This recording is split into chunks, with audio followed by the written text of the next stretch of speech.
Hey everyone, welcome this evening to Argonauts Awoken. I am Mr. DMD, your DM here, to lead you and our young recruits through our highly modified version of 5th edition rule set for Dungeons & Dragons. Tonight, our guest performer Reaper returns. They are the guild leader of the Guild of the Lich, or the guild captain of the Guild of the Lich, and they will be playing one other character which we have yet to meet, but we'll meet very shortly. In these instances, the guest performers will have some scripted elements and some elements that they will be improvising. I am also excited to share with you that tonight is the final episode of our prologue, which is exciting. We've gotten to this point, and so our actual book will begin next week. And as such, we are going to reserve the end of this stream for our first ever live Q&A with our fans. So stay tuned for the end of the episode where we will have whatever is left of our stream to chat with you all and answer your questions about the show, about our characters, and about the universe. So, shall we begin? Last week, recruits witnessed the guild captains face several winter wolves in an unexpected fight in the middle of the night. Yet the next morning, everything was fine, and the guild captains and leaders spoke little of the battle as they prepared you all for your awakening ceremonies. You received some cool guild clothing and your first weapons and a magical compass that would lead you back to your guild hall whenever you used it. We followed Moon and Luna to the secluded redwood circle where they were awoken. Moon as a forest gnome and Luna as the very uncommon sea elf.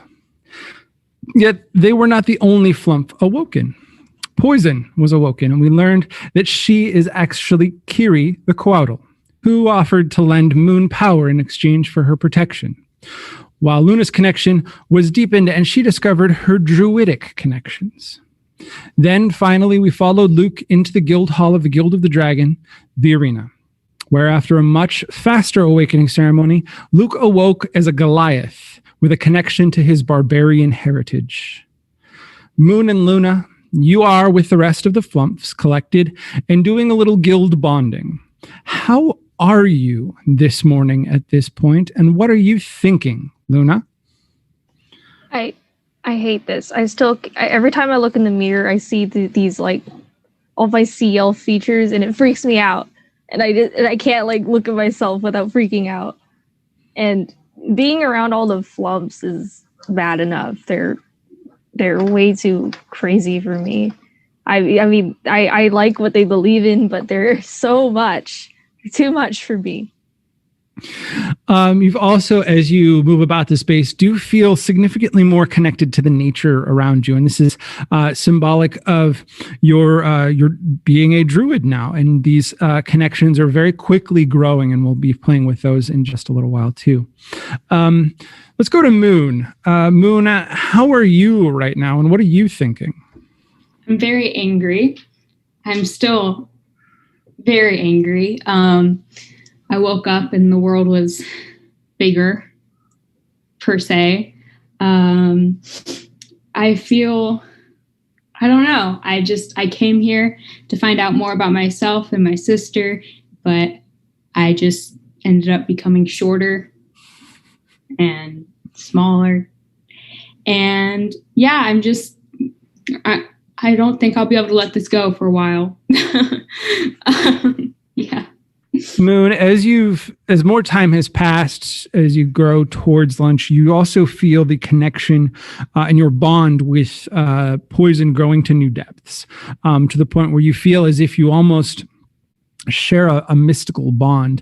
And over time, you're going to slowly start to notice that one of your physical aspects is going to reflect the same appearance as Poison's. It may be that your hair color changes to match Poison's feather character. You may slowly start to develop some scales on your body. So keep an eye out for that. That'll be fun. All right. So let's go to Luke. Luke, as one of the first to be awoken in your guild, you get some almost solitary time to ponder your transformation. As a young red-haired girl heals your hand by holding her own over it and reciting what sounds like a prayer to Hestia, and a golden light radiates from her hand, you watch as the cut stitches itself back together. What are you thinking during this time, both with her and alone as you await the next Awoken? My mind feels really clear. It feels very similar to the day that I had my incident in rugby, and except it feels like even stronger than it did in that moment. Like, it feels like I've stepped into who I was all along, but part of me had always kept it hidden away and tucked away. But now it's just all out there. As you sit alone, you feel that that rage inside of you, and it's not now trying to break free. It's as if the act that you and Ferg shared, where he combed it, almost put it in a pen, like it's an animal. And in fact, you can feel it kind of inside of you, pacing around, kind of brushing it up against the sides of what you're using to hold it. When Luke feels this creature inside of him that represents, kind of metaphorically, his own rage, what sort of creature is that?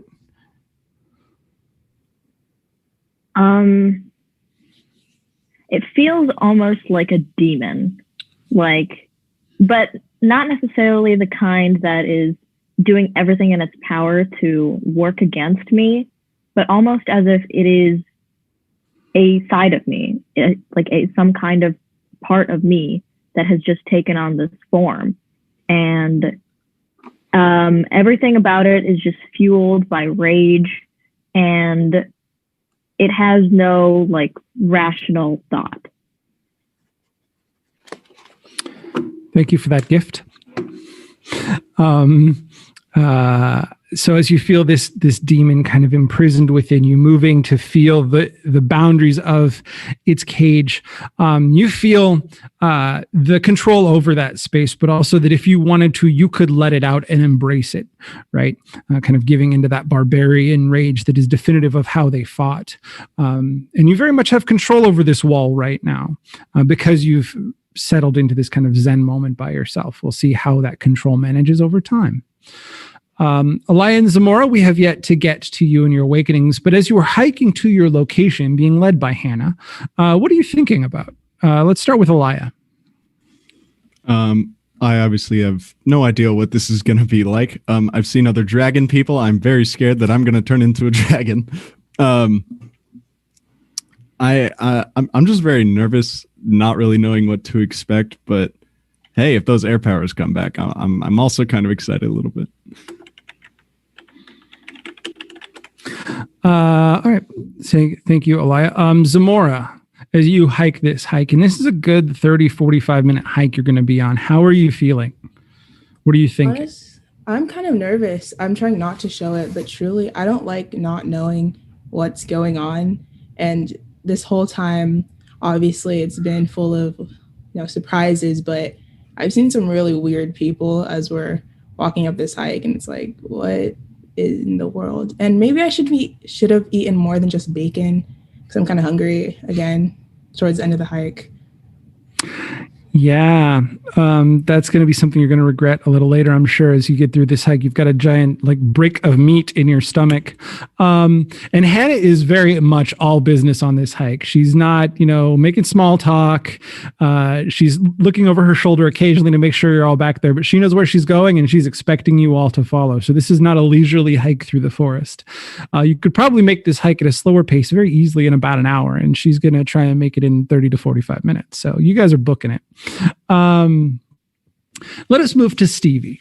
Stevie, Reaper leads your small group of Lich Guildmates on a hike that lasts for about a half an hour and finds you making your way back into the lodge, where you first met the teachers and saw the dragon for the very first time. As you return to this place, what is going through your head? I'm nervous. My feet kind of hurt because I didn't learn from the last hike we went on and didn't wear the right shoes. So I'm a little uncomfortable, but I'm also really antsy to see what happens. Reaper leads you to a bank of elevators and quickly presses the elevator call button 3 times. After a moment, the center elevator opens and she steps in holding the door open for everyone. She presses and holds the door open button a few seconds, then the door close button. Once the door is closed, she then presses both of them at the same time. Instantly, all the floor buttons light up on the control panel.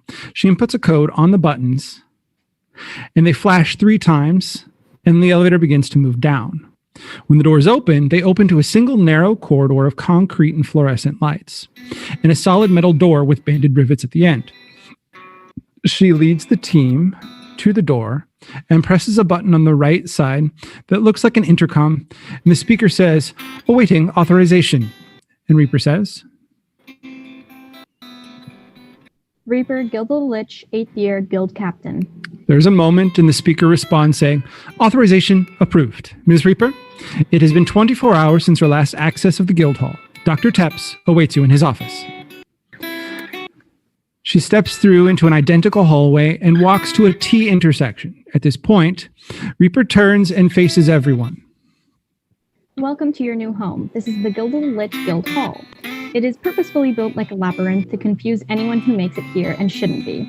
If you ever get lost, all you need to do is take out your compass and think of either the common room, the exit, or your room, and it will guide you. And you will get lost. I still do. For now, stay close and don't wander off. Without a room yet, and since you have never been to the common room, the only place your compass can take you is here. Follow me. And she begins to lead you through the underground tunnels.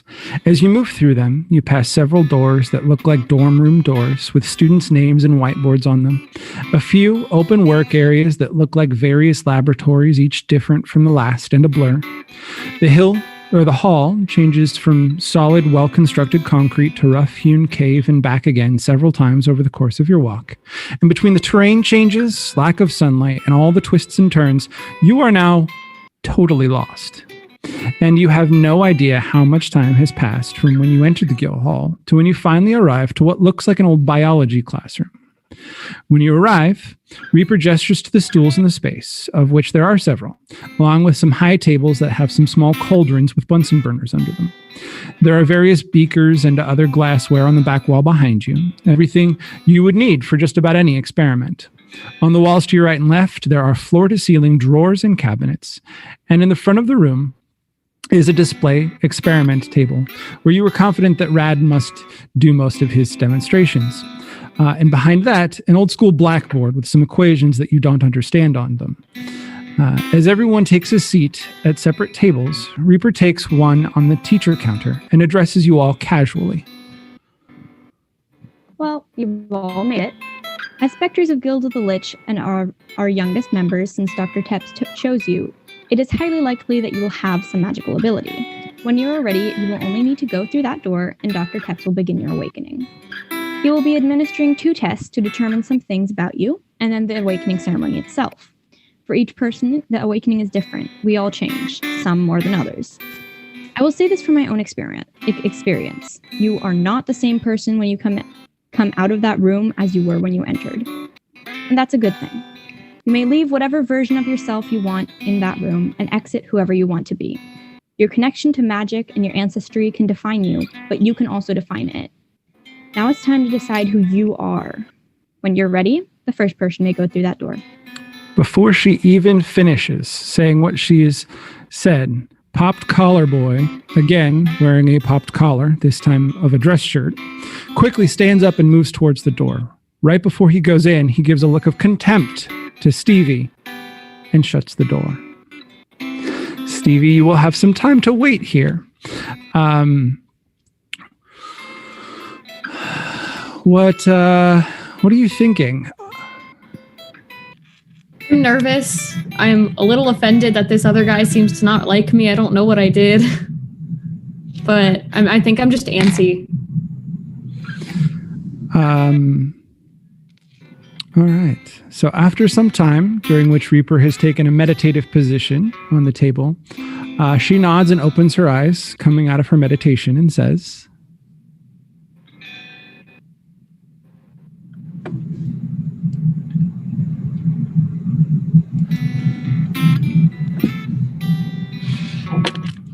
oh, I'm sorry. That one probably got added in post. I will just send it to you.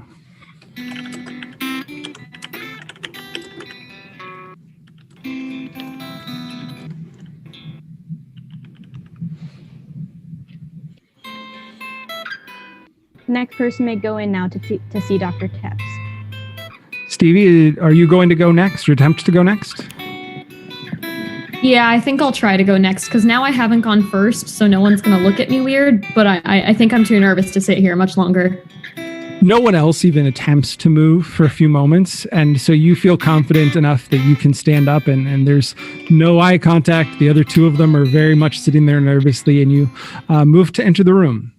You enter into this room, and it is a chaotic space. It is just as large as the room you've left. And along the walls, there are overstuffed bookshelves, and more books are stacked up around the room, in addition to piles of papers and scrolls and other notations. And yet, the more you look at this space, the more you notice that while it appears chaotic, it is still quite orderly. You can see that the books on the shelves are all organized in a very specific manner, even if you can't quite tell the exact manner. And even those on the floor are organized and grouped and in high, neat, tight piles. The scrolls and papers are all in proper containers and seemed to be, again, organized in some way that you can't quite decipher. So what originally appeared as a mess now appears as an almost over-attentive attempt to organize too much stuff. There's a desk at the back of the room, and in the center of this room, so it's the kind of back center, and Rad sits at this desk. The desk has been cleared except for a cauldron with a Bunsen burner to Rad's right, and a long, narrow wooden rectangular box to his left, along with a wooden test tube holder and some test tubes directly in front of him, about right here. He gestures to the chair across from him as he says, "Ms. Blackwell, welcome to my office for the first of what I'm sure shall be very many visits. Sit and let us begin." Stevie? I take a seat, and as I look around the office, I can't help but being kind of taken aback by it, because at home, my mom keeps my dad's office very clean. So it's weird to see this kind of just like controlled chaos in an office. I'm used to things being very like put together and organized. And I think you've hit it on the head. It is very much controlled chaos. You are confident that if you asked for something in this room, he would know exactly where to find it in an instant. As you sit, he straightens himself and begins. "You are about to embark on one of your first major transformations as a young student here. Today, we will free all of your power and your ancestry. For some, that is a scary process. For others, it is empowering. I can say this, that it is only what you make of it." He begins to move about, placing some chemicals from the narrow box into the vials, and continues to speak as his spindly fingers crawl about the table. "Do you have any questions?" How does it work? "It is quite simple. I will take a few samples from you. I will then do the alchemy and the magic, and we will have our results." Okay, what kind of samples? Wonderful. Let us begin. He removes his coat and hangs it up on a coat rack directly behind him, removes from the rack an old leather apron, blackened with age, and places it on, finishing by tucking his gilt-colored tie into his shirt between two buttons. "First, we will test your magical aptitude, which I expect to be very impressive." He comes around the table and removes a pair of tweezers from his apron. "For this, I need a small sample of your hair. May I?" Yeah, go for it. Don't take one of the purple pieces, though. He very deftly and like a doctor reaches over and takes just a single piece of your hair. He plucks it from your head and carries it delicately around the table and then sits back down. His hands go to practice work again, removing the first test tube, which is half full of a clear liquid with a few elements floating in it. And he explains as he works. "The color and the intensity of this first test will tell me what, if any, magical or other talents you possess." He drops the hair into the vial, and it begins to fizzle and burn away as if the solution was acidic. Rad quickly puts a cork stopper in the test tube and shakes it up while repeating a phrase in a language that you don't understand. After a moment, he places the vial in the test tube tray and that he pulled out, and you both watch. Time ticks by. and slowly the solution begins to darken. It grows darker and darker, as if it were a black vacuum of light. And indeed, it does seem to dim the lights in the room. Rad makes a satisfied humph sound and begins to reach for the test tube when it begins to change color. Slowly, it shifts from the light-sucking blackness to an almost electronic blue, while the color of blue lightning. The tube then begins to pulse between these two alternating colors, both with equal intensity. Rad then says, "Well, that is quite peculiar." Is it supposed to turn two colors? No, that is most uncommon. I have never seen this before. You share two equal and very powerful magical ties, as if they are in battle for which you will represent. What does that mean? First is to be expected. It is darkness, the sign of necromancy, which we would expect from someone who shares your parentage. But the other, that is most unique. I have only seen this in the test for one before. That was Lex. It is the glow of one deeply connected to the technology. So much so that they would manipulate it magically. You will have quite the choice to make between these two. So I don't have to be a necromancer? I don't have to kill people? I must first tell you that necromancy is so much more than just killing. It is the magic of the cycle. But no, you do not have to be a necromancer. You may make the decision either way. Do I decide right now? You may, or you may think it over and tell me this afternoon. I don't want to be a necromancer.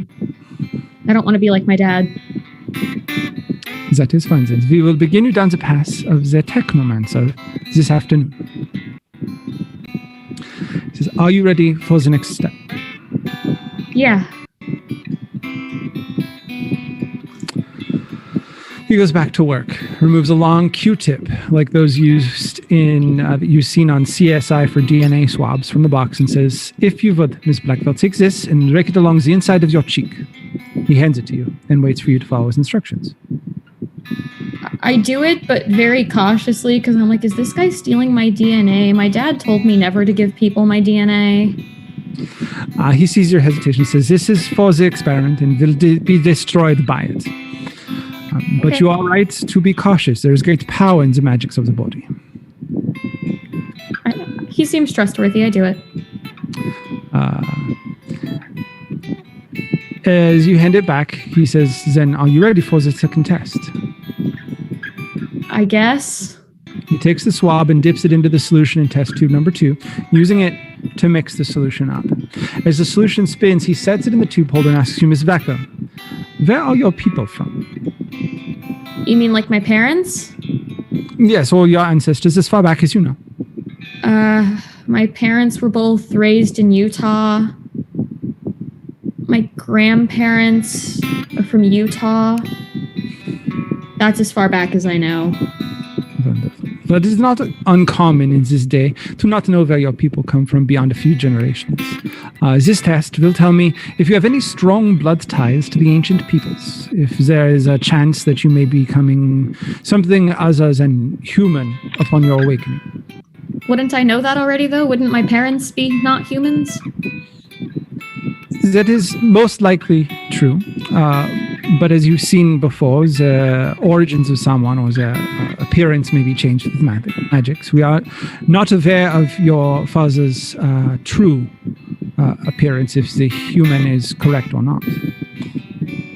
It is also not wholly uncommon for family members to display different ancestries, given how long back we are reaching to find them. Okay, let's do it then. He then again spins the tube with the Q-tip and pulls it out and puts it in a trash can.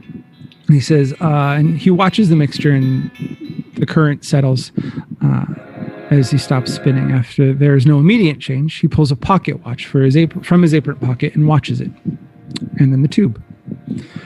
After a few moments, he's satisfied, clicks it shut, and replaces it, just as I had expected. No change. Given your father, I am not surprised about this, and makes me believe that my thoughts about your father are correct. Most children reflect their ancestral bonds of their parents, but it is not always true. That is not to say that there is no chance of you changing, but at this point it is highly unlikely. Wait, so I could change and the test wouldn't even tell me? Yes. Let me explain. The test is much like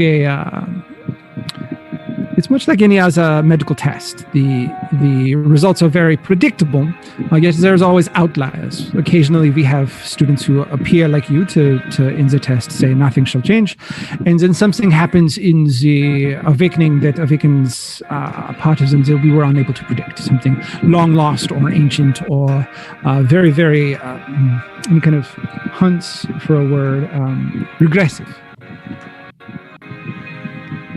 That's weird, but okay. He then says, "Are you ready for your awakening?" Sure. He then takes both vials and dumps them into the cauldron next to him on his right and cranks the burner up to high. The flame begins to warm the space around the table, and as the solution heats up, it begins to emit a very small cloud of black smoke that hovers just over the top of the cauldron, like a storm cloud. And then occasionally, within that cloud, you see flashes of blue lightning, and that lightning crackles. He looks to you and says, are you then ready to have your true potential unlocked and be awoken? And you get, at this point, this is the kind of formal phrase that he must say to begin. And I think I catch on to this formalness and give a very formal, yes. He quickly gestures for you to move near the end of the table, the end of the desk, and rises himself. Do you stand and join him? Yeah. Perfect.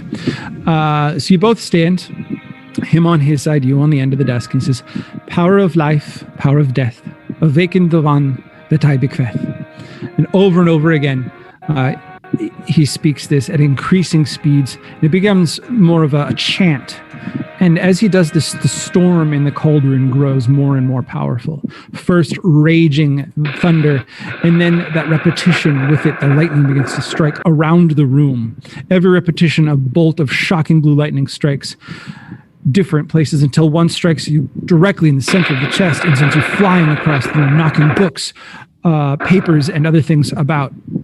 And you land on the ground, convulsing on the floor as electricity runs up and down your body. You feel it crackle and surge along your skin, arcing between your body wherever there is space, between your toes, your fingers, your arms, and your body, between even your teeth, your lips, and your nostrils. And then the cool black cloud of darkness from the cauldron washes over you. You are overwhelmed with the smell of decay and rot within the cloud. As this smell threatens to choke you, you sit bolt upright, and the cloud is gone. The lightning and the storm are gone. And all that remains is the hairs on your arms standing up and the faint smell of death in your nose. Rad looks at you genuinely concerned and says, "That was violent. Are you well?" Why does it smell so gross in here? That is your natures. The exact process is hard to predict. But what I observed is clearly that your two arcane natures, your technomancy and your necromancy, they were in battle for you. And you still have the ability to make a decision. In fact, it appears to me as if they will walk with you for quite a while before you are able to dispel either of them. So I do have to be a necromancer, at least for a bit.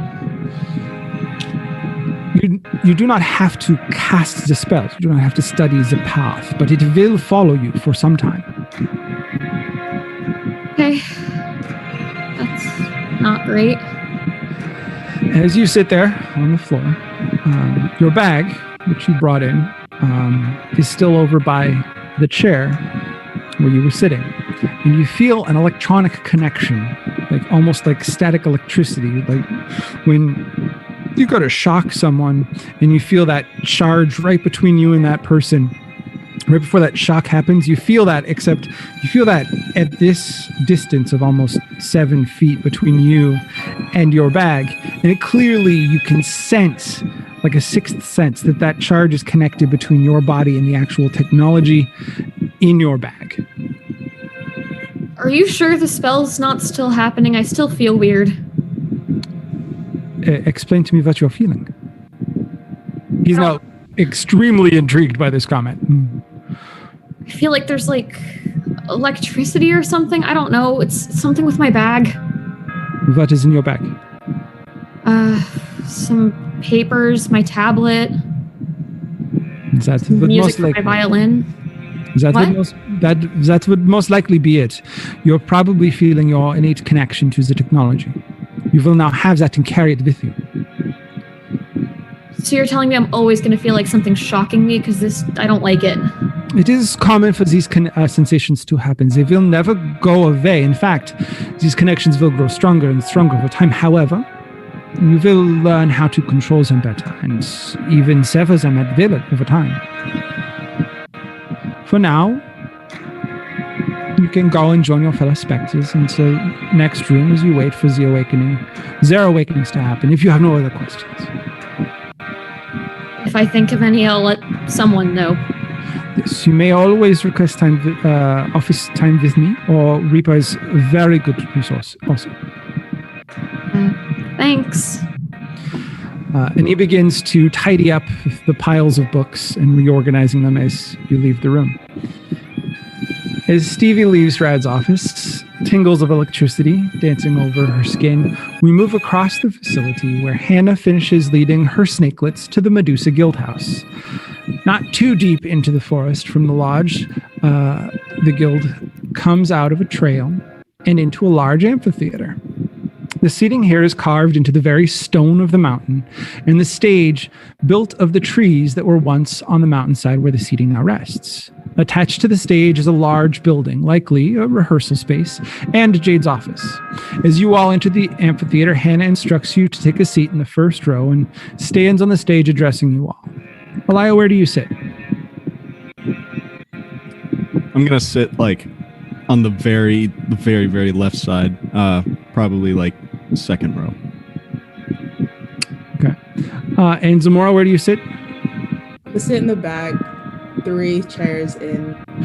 So not chairs, they're actually benches. 3 benches in. So the back is, it's a quite large amphitheater. The back is the equivalent of sitting like in the back of a very large actual theater. So it's a good 40 to 50 rows back. Yes. All right, just want to clarify that. You did hear Hannah say to sit in the front row, or the first row, correct? Yes. Okay, just to make sure you're fully informed as you're making your decisions. Not a problem. I appreciate your choice. It's going to make for some fun. Hannah adjusts herself, looks at the front row, looks at you in the back row, and continues in the voice that you know is pretty much her standard voice, and you have a slightly hard time hearing her. And she says, "Morning, snakelets, and welcome to your awakening. In just a few moments, you will step through there," and she points to the bungalow nearby, and into Jade's office, where you, when you enter into her office, she will do 2 different tests to assess your power and bloodlines. There is no order for this. You can go when you're ready. Does anyone have any questions? Yeah, I actually do have a question.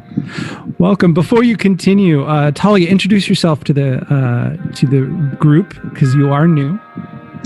My name is Talia. I'm also in Guild of the Medusa, and I'm sitting in the second row, as far away from like all the other people because I don't know. They don't look nice. I don't want to sit next to them. But anyways, continuing with my question. So I ask, we don't get to pick what we become? Because I think that's kind of stupid, because I saw some people who had like really weird stuff on their face. Like, I don't know, there was this one girl who had like scales on her face, and that would like ruin my makeup routine. And I don't really want that. And also, I've tried my whole life to grow taller, so there's no way that you're making me a dwarf, because I'm not going to be short. So that's not happening. Oh, also, this isn't a question, and it's kind of off topic, but I sell purses on Etsy if anyone wants them. So they're really cheap and they're great. Since you're, like sort of in my guild now, I could give you a bit of a, I could give it to you for a bit of a lower price. They're really cute, though. You should definitely check them out. Anyway, carry on. About your question. You do not have... Your choice is binary. You may choose to go through the awakening and be changed, however it may change you. Or you may choose not to and train as one who has not fully realized their potential. It is very uncommon for someone to not go through their awakening because life as a member of this academy is significantly harder without your full potential unlocked. All right, fine. I'll go, I guess. Are there any other questions? Just to follow up, can you tell me beforehand if I'm gonna be like a dwarf or something? Because then I won't do it. Because no. Yes, Hannah, or not Hannah, that's me. Jade will explain to you your potential, both your ancestral potential and your magic potential, or any other potentials you may have within you. And Hannah looks around, desperate for a different person to ask a question. Zamorah or Alaya, do you have questions to ask? Or reluctantly put my hand up. And Hannah nods to you. How long is this going to take? It takes as long as it needs. Each person's awakening is a different experience. But our expectation is that the group will return to the guild hall for lunch. Cool.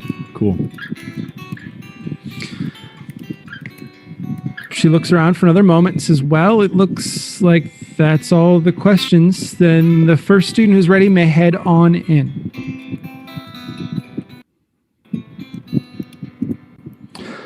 There's a tense few moments, and the rocker boy that some of you saw sitting on the steps playing his guitar on the yesterday rises and heads in, looking only slightly nervous. Some more time passes, and there is a flashing light over the door, and Hannah looks to the group and says, "Next." I'll go. Wait. Why do you get to go next? Second the best, obviously. Oh, well, I was actually wanting to go, so you can just go sit back down then. Come on, Hannah. You know you want me. That's not me, Hannah says. That's Talia.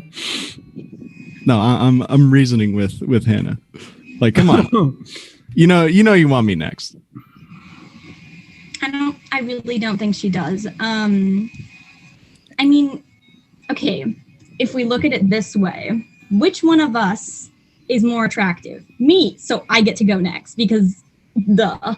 So, Alaya, as you look to Hannah for help, she kind of sits down on the edge, crosses her arms, and observes the two of you. What? You know what? I'm going up. I just start marching up to the front. I gently pinch the back of his shirt and try to pull him back. I fail and stomp my foot. And as you throw this little very tiny tantrum, Alaya begins to walk into Jade's office. Alaya, you enter and the office is clearly Jade's office. It looks like a rock star's green room. There are couches and a lounge chair near the door and a coffee table between them, where a more typical desk and chair in the back of the office. Jade's guitar and her travel amp are near her desk, along with a larger amplifier. There are sheets of music and papers strewn on the desk, but Jade is not at the desk. She sits on the couch, strumming an acoustic guitar, and as you enter, gestures to the chair. Alaya, come in, have a seat, and we can get started. And she's very excited about this. What do you do? Hey, I go, I sit down and I look at her and I say, is that one kid's guitar? The guy was just in here? She says, no, that's my other guitar. I have several. Oh, of course. So how is this going to work? She puts her guitar next to her on the couch and says, Alaya, we have two tests for you. The first is going to tell us your magical power, and the second will tell us your ancestry to help us prepare you for your awakening. Do you have any questions? I'm pretty sure I already know my ancestry. Why do I need to know more? And with that, she says, well, so did I. And she kind of reaches up and touches her horns on the top of her head and said, but I would have never predicted that I was going to spontaneously turn into a demon.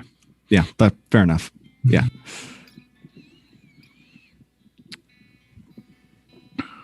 So if you have no questions, then we can begin. No, I'm good. Let's start.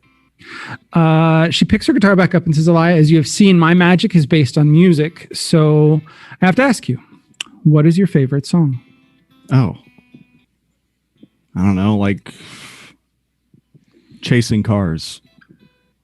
She thinks for a moment, and you can see her. She closes her eyes and is concentrating and begins to tinker on her guitar. She finds the tune after just a few seconds and begins to play.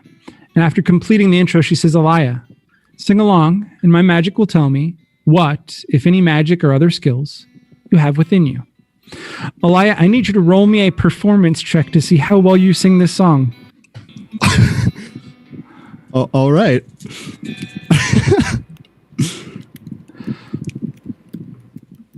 $13. It's not a bad performance. In fact, you've got great accompaniment. You have an actual bard playing you along here, so it's hard to sound bad. And you can feel her music kind of connecting with you. And as you sing, you feel a gentle breeze build within the room. And it grows slowly over time. First, all it does is flutter a few papers.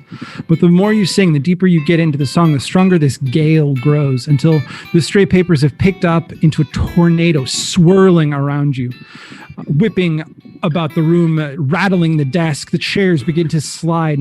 Everything is being brushed about by this gale-force tornado winds that you have kicked up. Jade finishes, you stop singing, and the papers slowly flutter to the ground.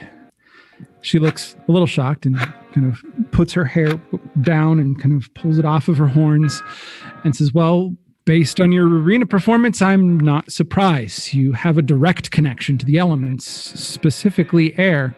You'll make a natural elemental sorcerer, and between myself and with a little help from a few of the other teachers, you should grow very well in your power. All that from singing a song?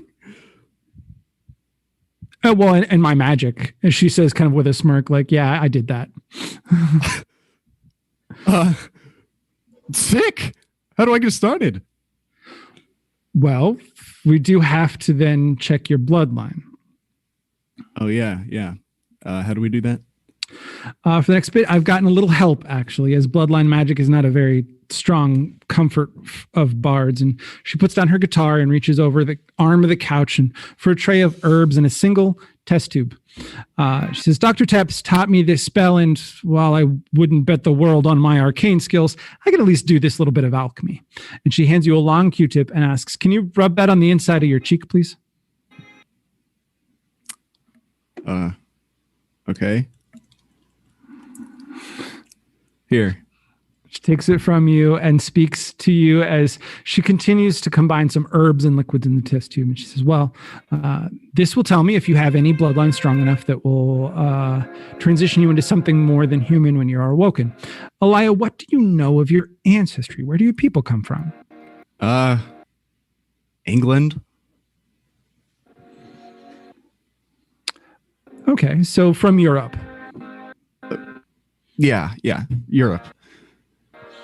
All right. Well, most likely based on just that assumption, I would expect some sort of either human or dwarven heritage, maybe a Goliath, something like that. But that's pretty much where those people originated from before the sleep was cast.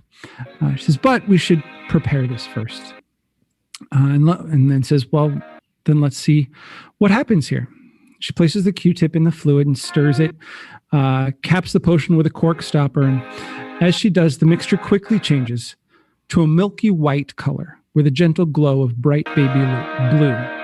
As the potion settles, the white begins to glow with a growing brightness that is almost divine in origin, and Jade quickly places it on the table. It then glows and glows till the light is blinding and there's a shattering sound and the light vanishes. As your vision returns, you can see Jade standing, unable to hide her shock. And as she tries to compose herself, she says, Alaya, I honestly don't know what that means. Give me a moment. She runs over to her desk and picks up a phone and says, give me the headmistress. I have a code G. She waits. You heard me. I didn't stutter. Get me Henita. What's a code G? She waits again. She says, Alaya, give me a moment, please. And she says, yes, ma'am. I did say that right. There's a beat. She listens. Yes, it is him. Another beat. Okay. I'll sit with him then. And she hangs up looking like she's just been reprimanded by the principal and looks at you. Am I going to die? Well, to be honest with you, Alaya, I've not been leading Medusa for more than a few years, and I don't really know what to tell you. I mean, you weren't actually supposed to hear any of that, but Henita will be here soon to explain. Okay. As you say that, there is a very curt knock on the door. This is just seconds, by the way, later. And she says, that's probably her. And Jade rushes over to the door and opens it. Henita stands there in her white and gray attire, her hair pulled back into a loose braid, and she whispers to Jade, roll me a perception check. 16. You cannot make out what they're saying beyond just a whisper. It seems like it's... That's all you can hear. Henita addresses you. Alaya, I am sorry about this, but your heritage test has proven uncommon, and I'd like to test something. Would you mind? Test what? I'd like to test it myself, if you mind. Okay. Sure. Jade then produces the same testing materials, and Henita runs through the exact same process that Jade did with the same blinding results. As everyone recovers, Henita wipes an eye and says, well, that is certainly powerful. Alaya, what did you say you know about your father?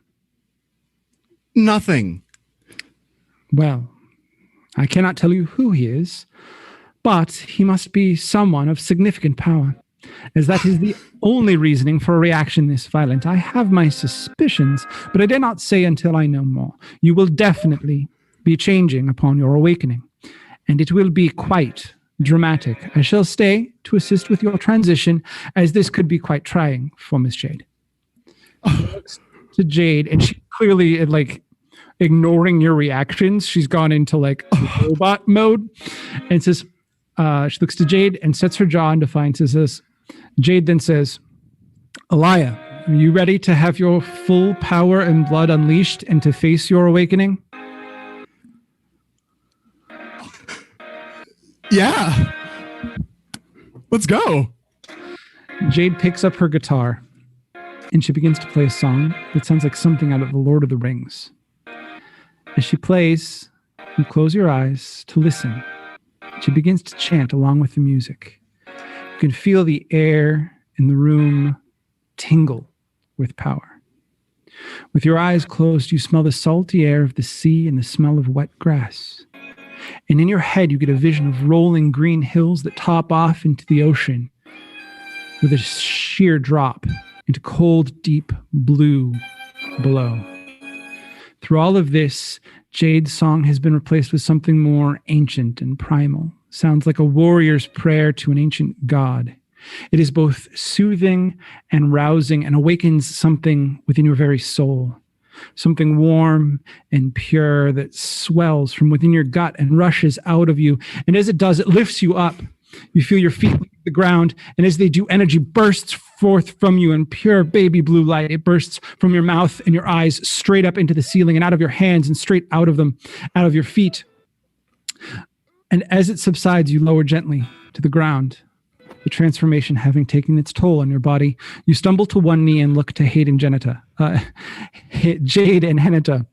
Jade holds her hand over her mouth in shock, and Henita's face is pure alabaster statue devoid of emotion and unreadable. You look down at your hands and they are paler than they were before. Then up at your arms and they are covered in runic tattoos in a language that you do not recognize, in dark blue ink.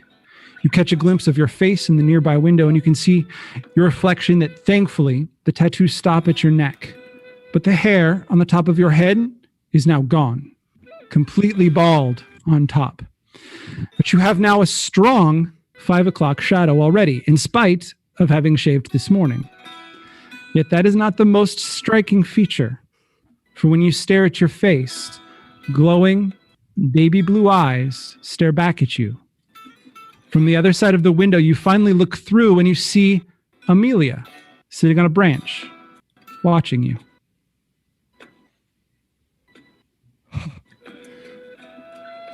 Oh, I just grew up. What? I'm a man now. What the? Jade's shock washes over her and she says, Alaya, I think Henata might be able to explain some of this. This is beyond me. And Henata nods and says, this is what I had thought. You are a godchild, Alaya, like Raketi, but different. You see, the Sphinx Guild leader was gifted their status and transformation from their devotion to knowledge by a god themselves. You truly are a god's child. And I'd say not just any, but a quite powerful one. And a direct god's child. It is uncommon for one who just has the blood within them to transform. It must be fairly recent and fairly potent in your bloodline. What? Mom? Did my mom know about this? No, we know your mother. Your mother has no ancestry that we know of. We had fully expected you would be human. Well, did she know that Dad was a god? We know nothing of your mother or of the man who is your father. But my guess before your transition was based on your raven friend, was confirmed by your runes, skin, and eyes. Your father is most definitely Asgardian. Who? I don't know. The Asgardians, just like the Olympians and the Egyptians, have all diminished in power. Some are outright dead. Others are more powerful than most or no more powerful than most mortals, but still a few thrive. I have my thoughts, yet I cannot say, for that is not my place. Jade will guide you from here, but if you ever need anything, my door is always open to you, and I will be checking in on you to make sure that you are well.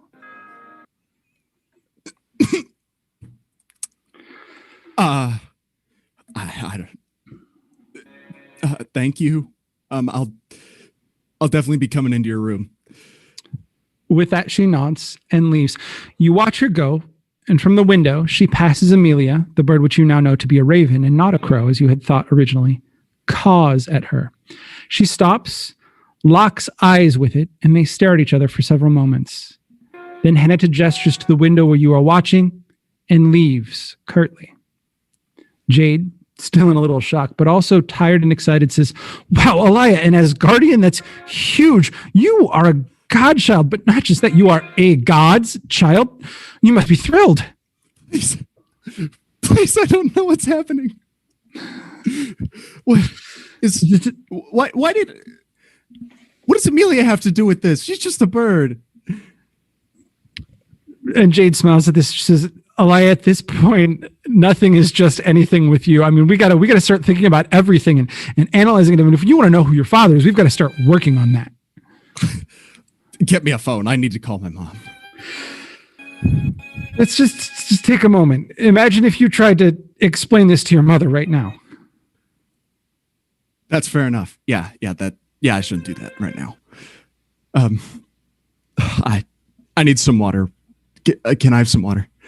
Yes, of course. And she kind of rummages about her space and gets her head about her and goes to the other side of the desk, opens a drawer, pulls out a water bottle and offers it to you. Thank you. He says, well, this afternoon we will set your training classes, but if there's nothing more, you can head out the door and join the others that have already been awoken.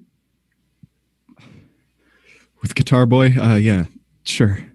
Lightheaded, I walk away.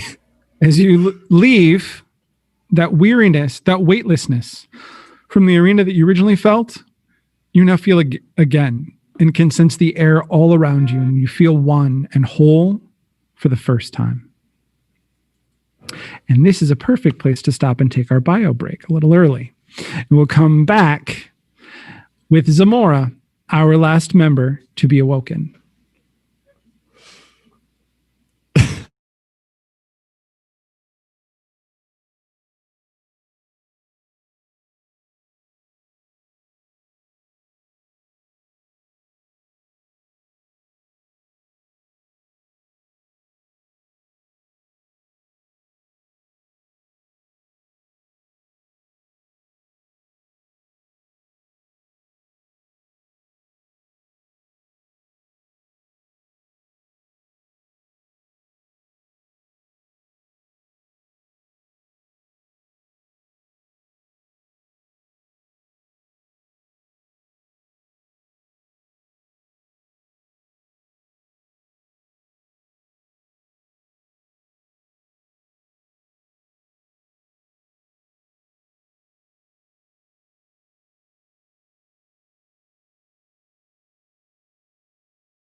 All right, welcome back.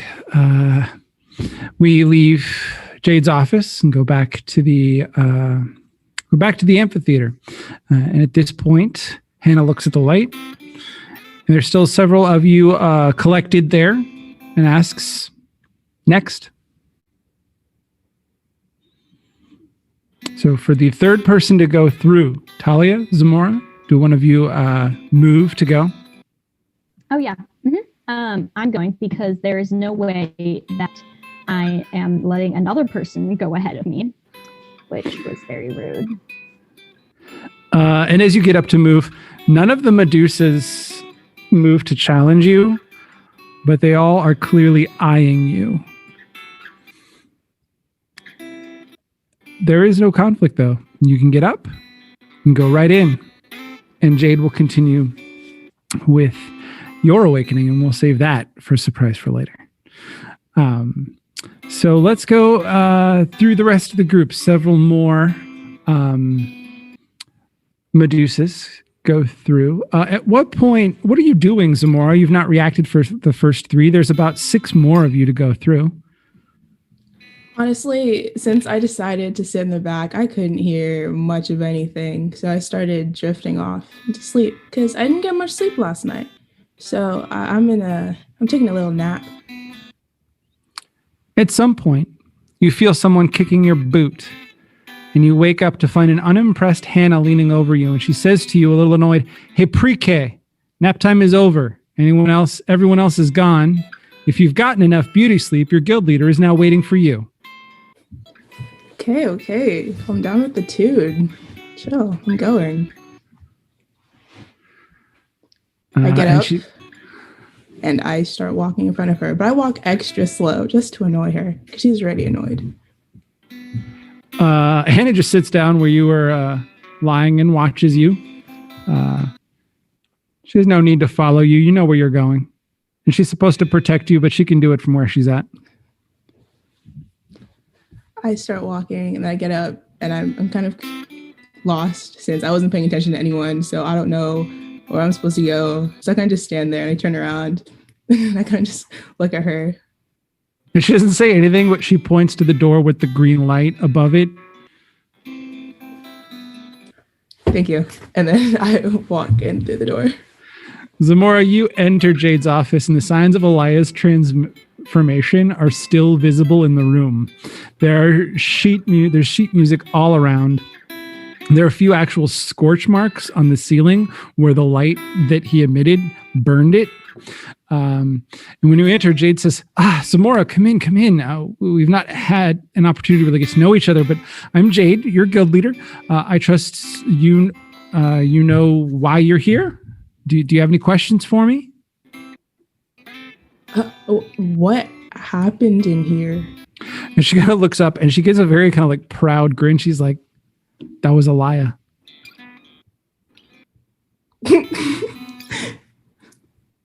You're serious? There's no way. There's Alaya.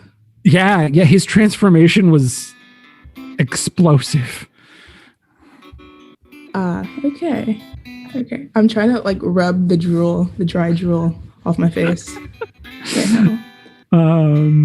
Says, so do you have any questions about what's about to happen? Like, I'm ready to go whenever you are. Yeah.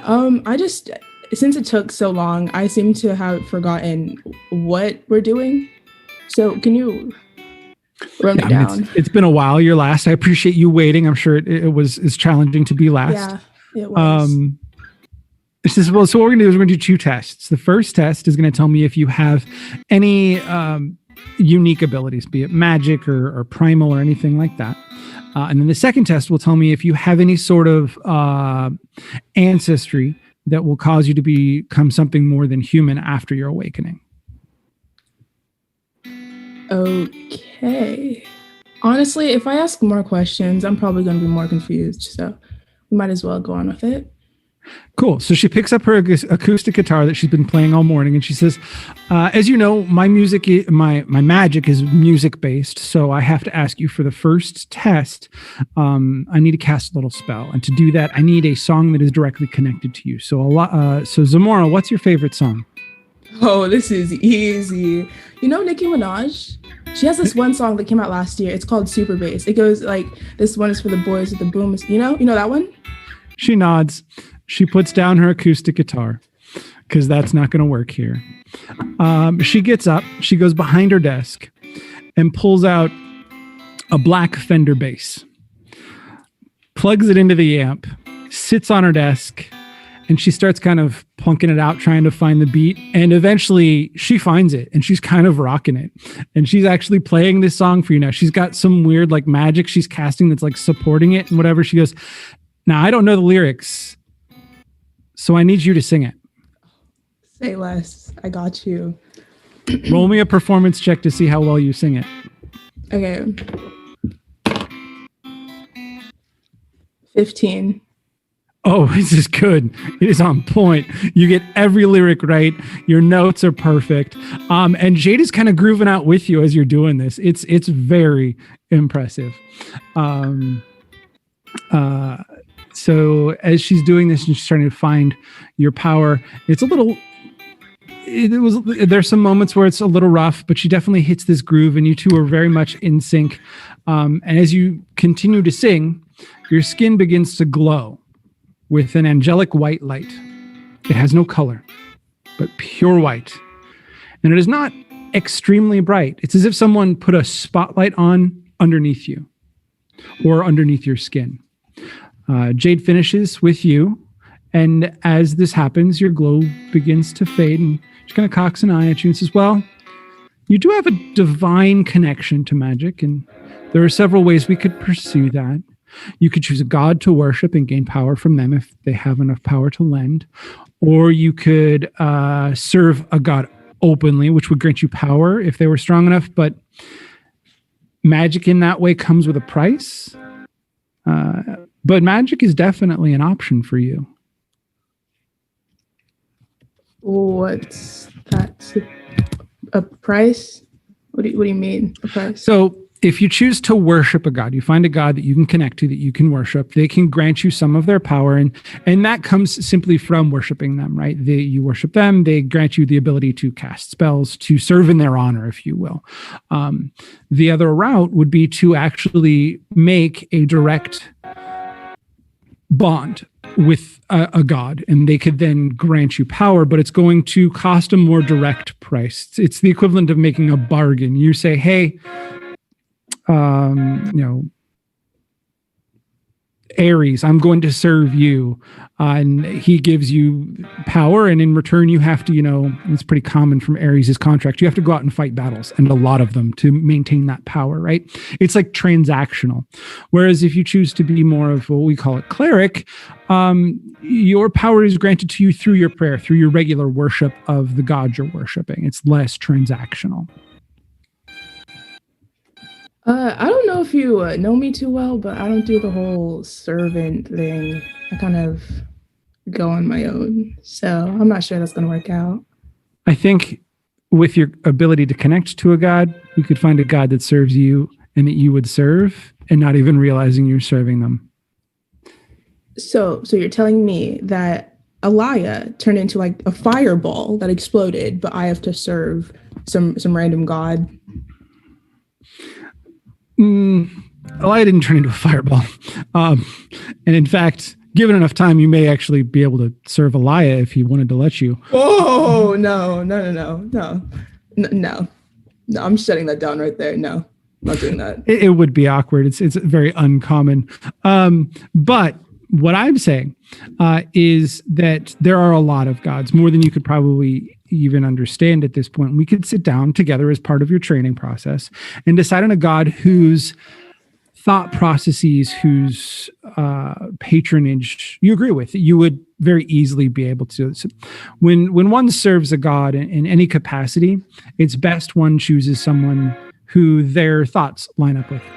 Example, if I was going to serve a god, I would probably serve Dionysus because he's the god of the arts, right? And I could easily do that because I already am an artist, right? So what we would do if you wanted to pursue a magical path through a god is find the god whose ways most align with how you want to live your life, and then connect that. I come from the San Francisco school district. We don't do gods like that. I don't know what gods you're talking about. So I appreciate the offer. I'll go with it. If that's what makes you happy. Sure, might as well. All right. Then we will do that. We will find you someone who you can connect to that you want to work with. So can I ask you a question? Yeah. Sorry. You said that, like, when I first came in, you said that what I am connects to my heritage. You seem to know more about my heritage than I do, though. So can you, sorry, I don't know if you know, but I don't really know my parents. Do you know anything about them, since we're alone and I'm the last one here? I honestly, I don't. I've been not informed. I'm sure that there's someone out there who does, but I don't. We can definitely spend some time, though, as part of your training and research that. Phenomenal. What a great school experience. I have to serve a random god that I don't know. And I don't know anything about my parents. And you even suggested I might serve Alaya. Alaya. Okay. Thank you. I really appreciate it. It's been great. I hope you have a nice night or day. Bye. And then I walk out because I'm slightly annoyed. Do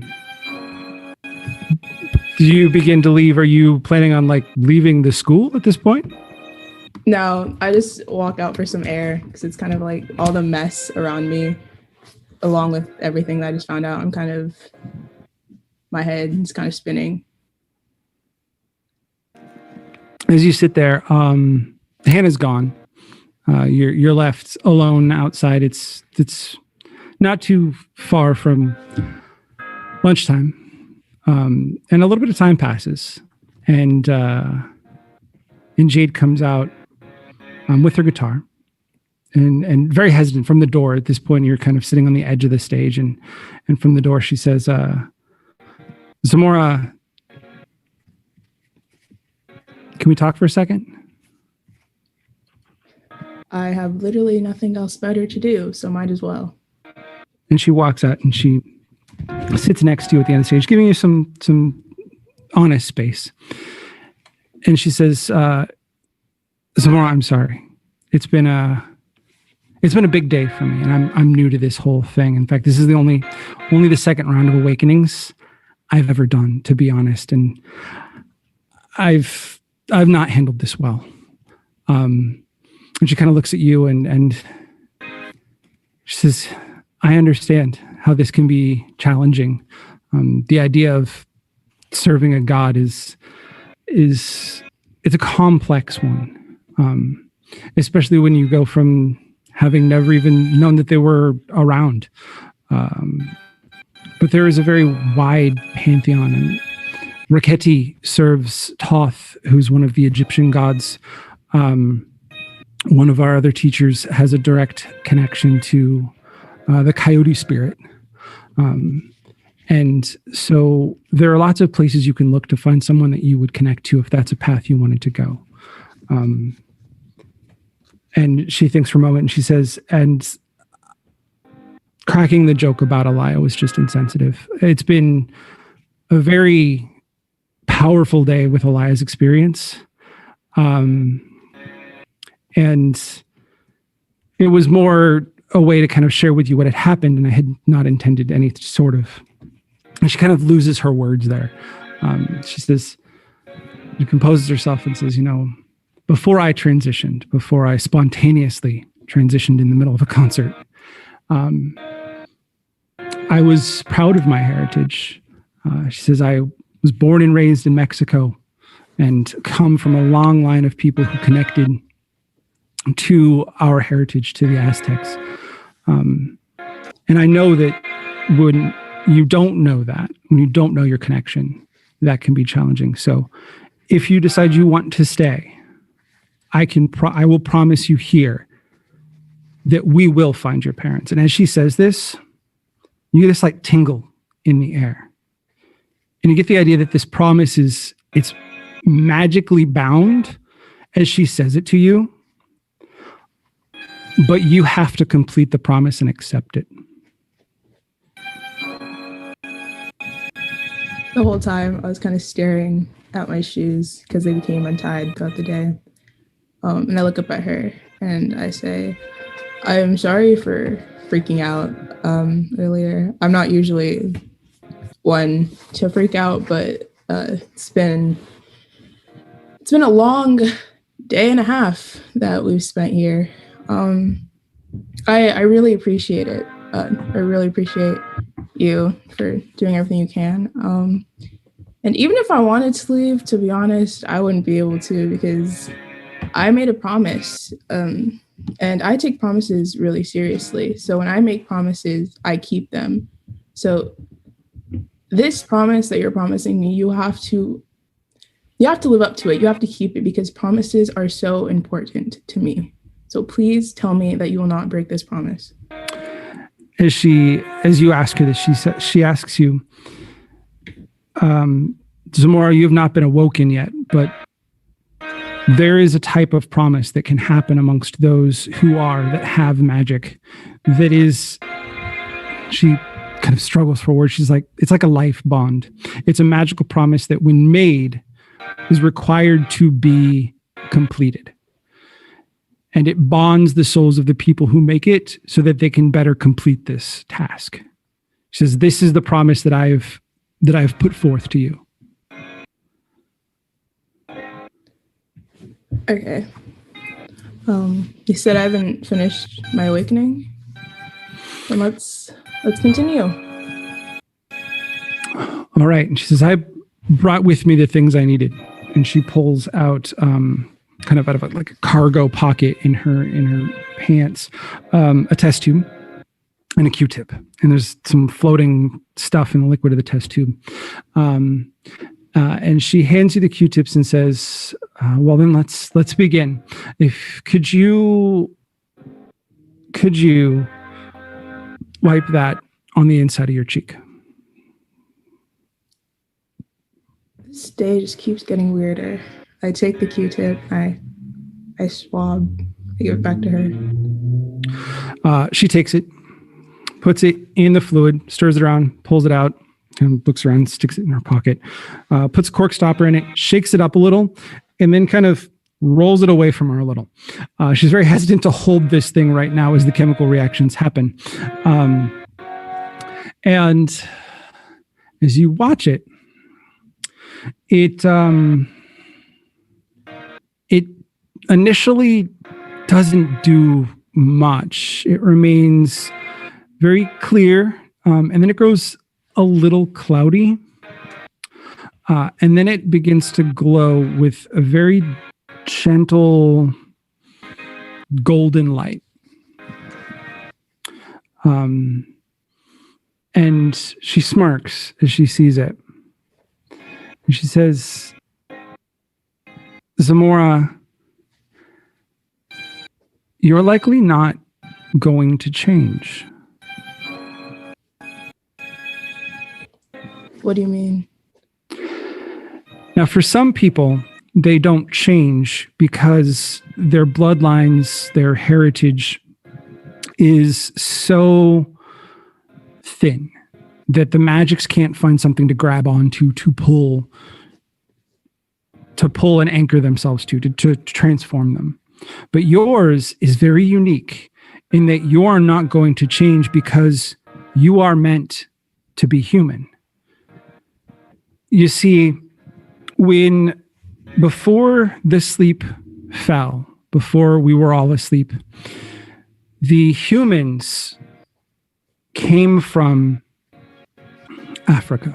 They were from that place. And so you have a direct connection to your ancestry that is so strong that it will carry you through.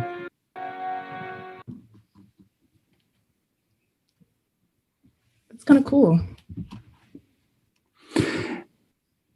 And I think this may be a way for us to figure out and find your parents.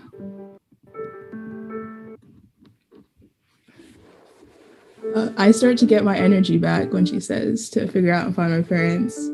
And part of me is really happy that I'm still human and that I don't have to like undergo all those weird things. So I kind of stand up and I say, thank you. I genuinely appreciate all that you have done to make me feel welcomed here.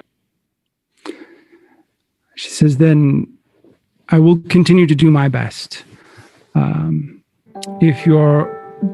you have any other questions, or are you ready to have your power and your bloodline awoken? I think I'm ready. So she picks up her guitar and she begins to play that same song that she played for Alaya that has a little Lord of the Ringsy type feel to it.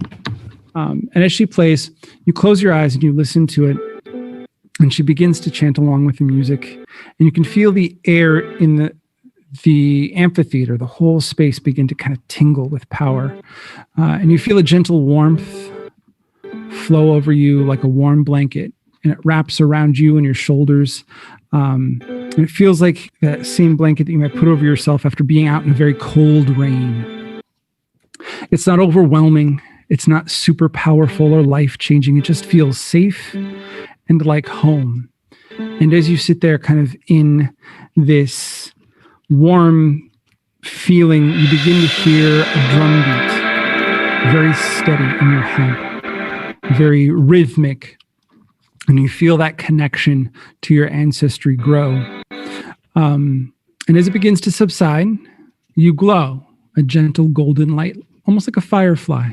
And you feel a connection to all of the people in the world, and for a very brief moment. And then as the light and this feeling begins to peel away, you're yourself again.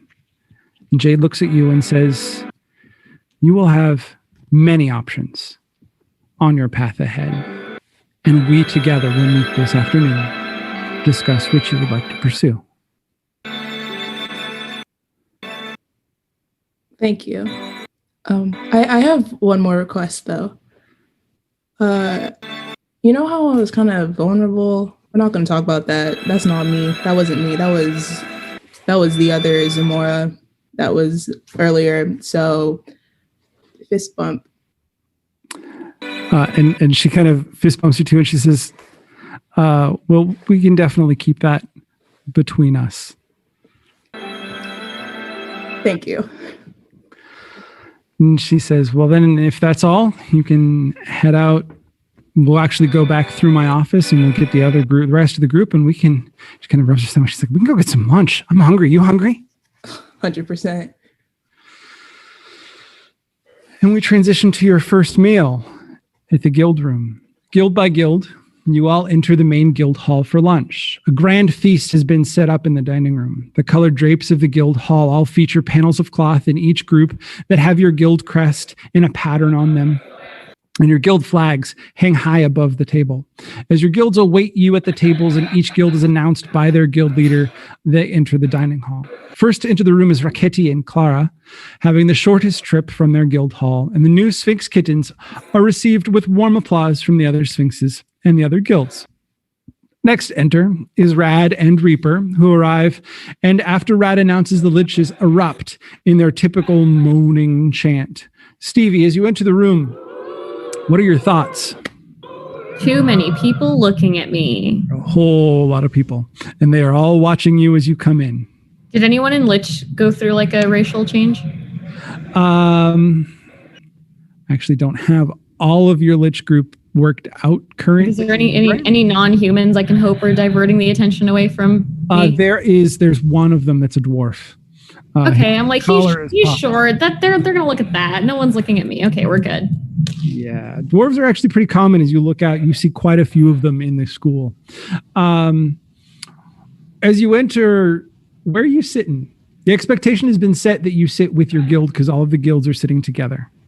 I'm going to sit at like an empty table next to where my guild is. Like I'm near them, but I'm not with them. There's one long table for your guild, so you're sitting kind of at the end? Yeah, I'll sit at like the other end of it, like the same table, but it just somewhere else.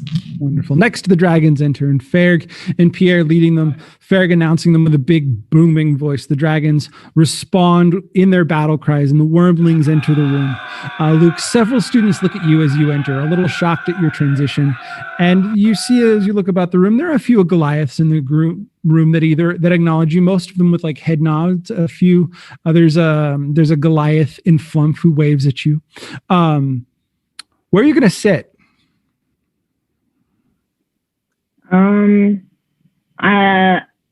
Well, me and like the other Goliaths are probably kind of towering above everyone else.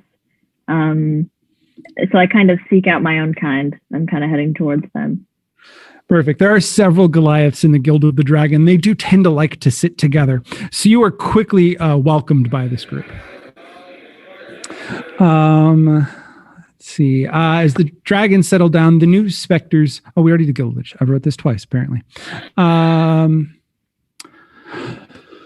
From their guild hall, the snakelets of Medusa have already started their chant. As Jade leads the room, in the rest of the guild erupts in roars and hisses. Alaya, where are you in this group? I feel like I'm still kind of coming down from like the what just happened. So I'm definitely still shaken. Yeah,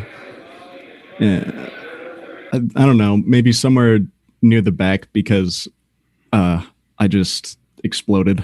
So just yeah. All right. Zamorah, where are you as this entrance is happening? I'm like the tail end. Like the first thing that happened when I walked into that room with everyone, I said, "What a freak show!" And everyone looked at me. So I'm gonna just stand back to make sure they don't get any mad.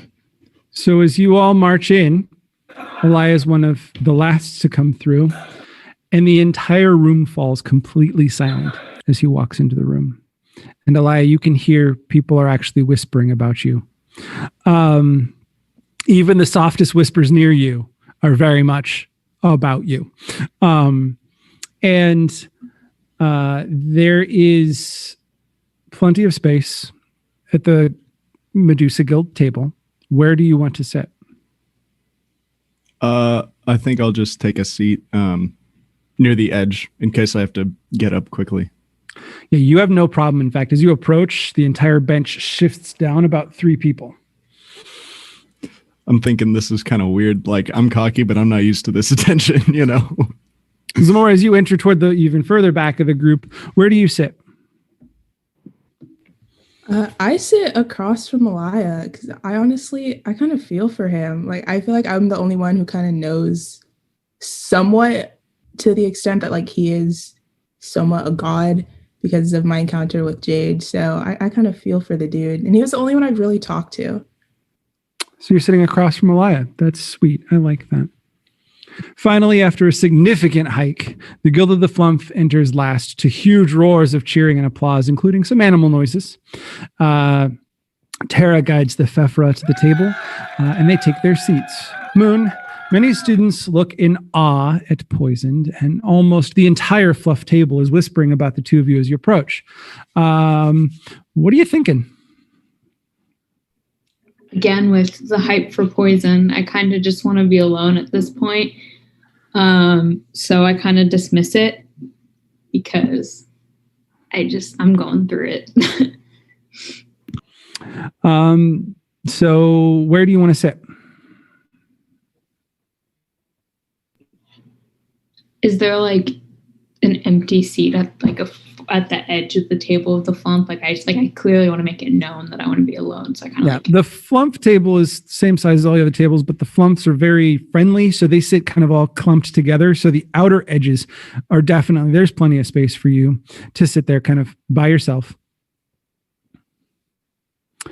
Luna, you enter and you could see as you look around the room that there are no other students that look like you.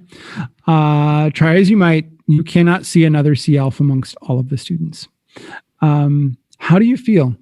Oh, God. Is anyone looking at me?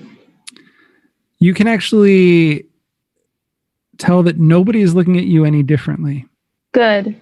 And I kind of glare at everyone just to make sure. And I almost don't recognize Moon at first, but and my first impulse is to sit with her because I trust her the most. But I can tell she wants to be alone, and I don't want to interfere with that. Maybe I'll talk to her later. So I also kind of try to sit around the edges of the table. I don't know, but I kind of sit away from Moon. All right. So you sit down, you begin to eat your lunch, and as lunch begins to wrap up, Henita rises and claps twice as she does and says, "Attention, Argonauts. There are several announcements that I must make before you all move on and join your classes for the afternoon.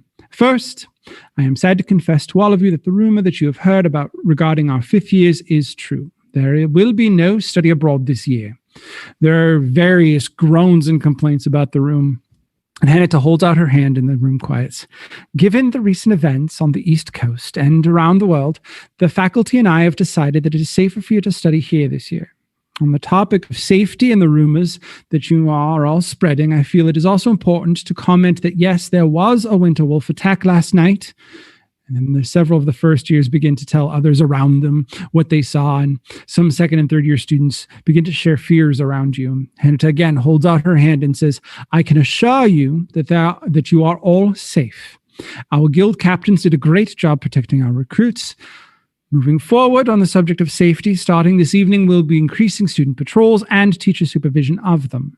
Later this afternoon, you will receive your patrol schedule. All students, second year and above, will have one shift of patrol scheduled to them, and our instructors and mages will begin to strengthen our wards and protections around the school." There are now more groans as students complain about their new chores. And Henita raises her hand a third time to silence the group. "And finally, given the evening's dangers, there will now be zero tolerance campus-wide for student curfew. You are all expected to be in your guild houses at dark." At this, there is an outrage. Older students begin to shout that they are not babies and that they can protect themselves. Younger students look terrified at the seriousness that this implies. What are you thinking as you hear these things, Luna? What is going on? This school sounds no fun. I mean, I just got here, but like, I'm confused. You can definitely see as you look around that there are other first years that are just as confused as you. Moon, what are you thinking? I feel like something's not right. I feel like with the reaction from everyone, I feel like this is very new to everyone. So I'm sort of questioning like my safety. Stevie, what are you thinking? I've been like, despite not knowing too many people and not having many friends, been feeling a little left out of the conversation since I decided to sit by myself. So I think in this chaos, I'm going to attempt to move seats. You're going to get up, or you're just going to kind of slide down the bench? No, I'm going to get up. Where are you looking to go? I think at first I'm like, okay, I know Moon. I know Moon's here. I'm going to look for Moon, but I can't see her over the crowd because everyone's taller than her. And then I spot Alaya sitting with Zamorah, and I'm like, I know him from the plane. Maybe he won't look at me weird if I sit with him. I don't know. I'm just kind of lonely right now. So I go over and sit with Alaya and Zamorah. How do you recognize Alaya right now? I just am like, he looks kind of similar, and I think I saw him talking to that other girl at some point. I think that's the right person. Pretty sure. So as Stevie approaches Alaya and Zamorah, what are you doing? What are you thinking? Let's start with Zamorah this time. Honestly, whatever Henita said, it doesn't really faze me. Like curfew, I'll find a way to get out of that. As Stevie's coming towards us, I see a chick. She's walking towards us, and I'm like, she's not coming to sit down next to us. And she sits down next to us, and I'm like, who? Irrelevant much?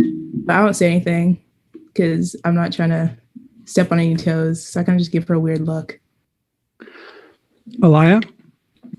As I was listening to Henita, I was kind of paying attention, but like the most that I heard was like the most important thing that I heard was that there was a curfew. So I'm just kind of like, because this is our first year. So we don't know what it was like or for patrol, so that doesn't really affect us. Like it'll just be new relative to us. So I think the only thing is the curfew. I'm just like, ugh. And when I see Stevie coming over, I'm like, why is she? Isn't she supposed to be with the other table? But I keep quiet to myself too. Stevie, do you say anything to them as you sit down? No, because I absolutely both noticed them looking at me weird. And I was in my head, I'm like, oh my God, they weren't supposed to look at me weird. I thought this was going to be like the safe choice. So I just like very kind of awkwardly sit down at their table and then just pay attention very intently to Henita so that they don't look at me. Because if I can't see them, they can't see me. Wonderful. And we go to Luke. Luke, the Guild of the Dragon is reacting slightly different than all the other guilds. In fact, the Goliath around you are very excited to have to do more patrols because they like the idea of potentially having to fight something once a week. So how are you reacting as your peers react the way they do? I'm kind of looking around at my new like Goliath friends. And under my breath, I just kind of say, yeah, we'll probably find a way to sneak out and do some fun stuff. And you know, if we run into some bad guys and I have these guys with me, I think we're set. And as you all are having these interactions, Henita tries to quiet the room with her hand first and can't. She tries to use her 2-clap and fails. She tries yelling at the room, kind of breaking her very kind of traditional formal British appearance, and still there is no success. At this failure, Raketi slams their cup down onto the table at the head of the room, and there's a sonic shock that erupts across the room and shocks all of the students into silence. Henita adjusts herself and says, "Thank you, Leader Raketi. This is non-negotiable. No solo students are allowed after dark. All evening patrols will be 5-person groups that consist of 1 student of every guild. And unless you are on patrol, you are not to be out in the forest or off trail at any time. If you are out and darkness is falling, you are to get to the nearest guild hall and be escorted back to your dormitory by a patrol group.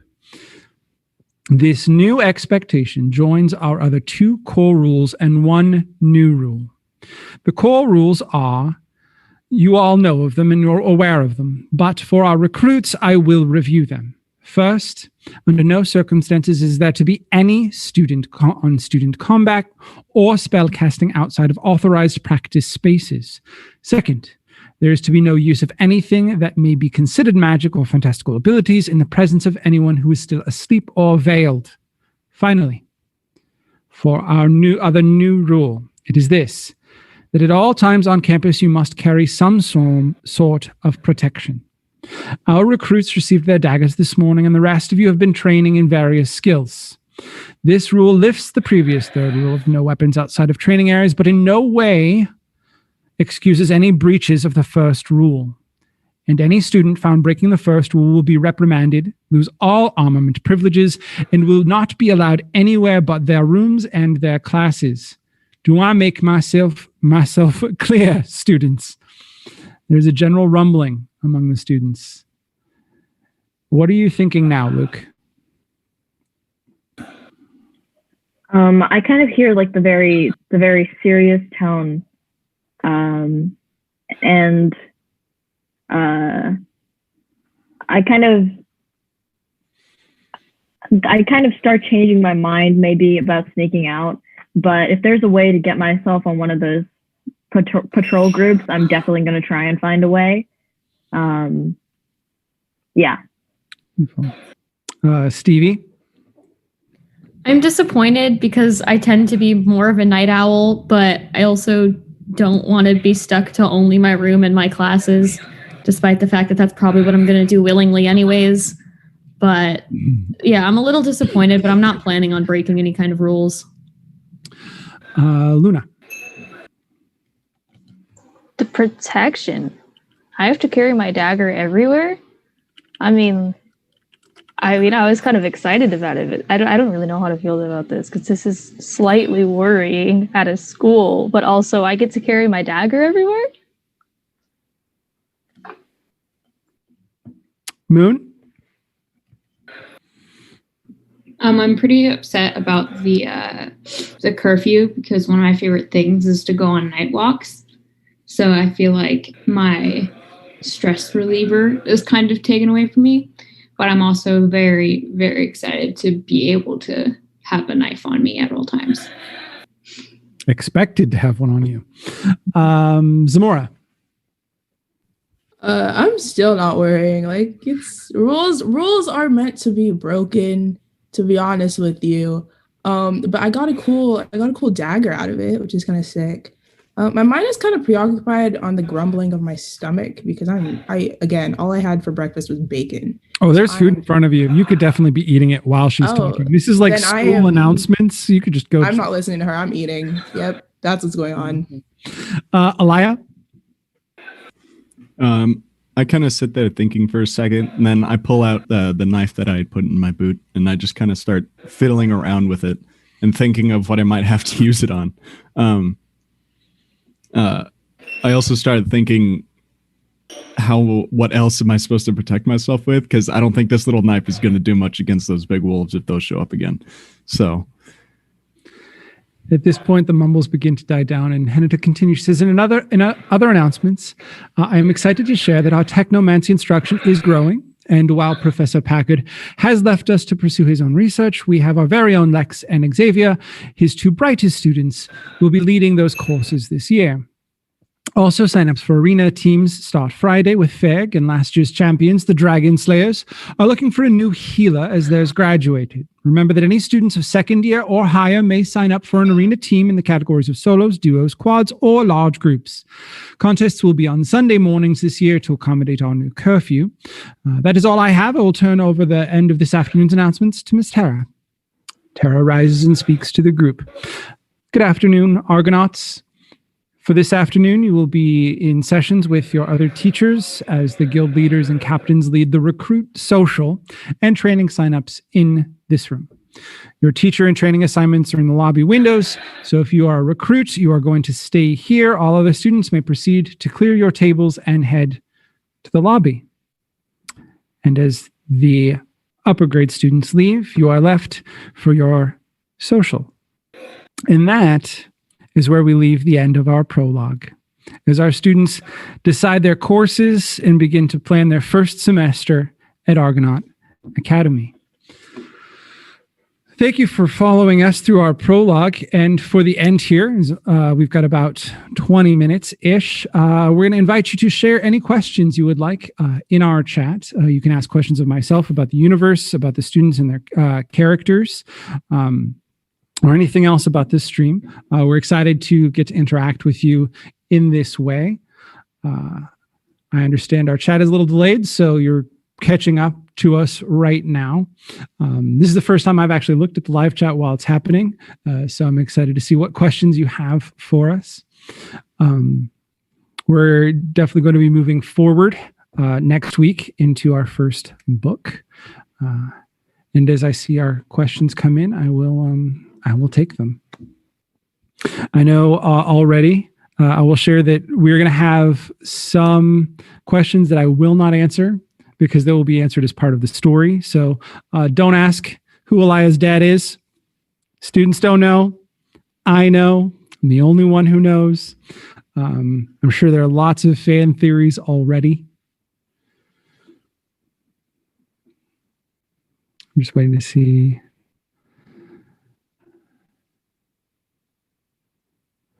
Oh, the stream is catching up to us.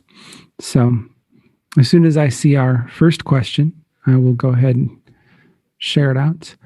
Do any of you, we kind of can get started. Is there any questions amongst the cast about the game, about our process, about my process, about the world? I can answer some of those things. Oh, perfect. And we have actually our first stream question that just came in. But if you have, if you're a student and you have a question, you can ask that too. So the first question I see here is, would the guilds intermingle at times outside of the games? Yes. So we'll see this very early into the first book. But the guilds all have classes together, especially the recruit year. That first year students have several classes together, including they're going to have a history class together. So they'll get a lot of time to interact with each other. That's a very good question. Thank you. Looks like the name is Bane and Pikachu. My lights are very bright. I can't fully see them.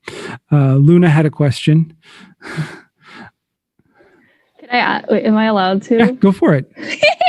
Anything else that comes up in chat, we'll answer too. Is Alaya Aang? Is he based off Aang? Alaya based Alaya's character off of Alaya's ideas. So I Are think you Alaya sure he's can not answer, Aang? Alaya can answer that question. Also, as we get other questions, or if we do get other questions, students are all welcome to answer those also. Alaya is the Avatar, guys.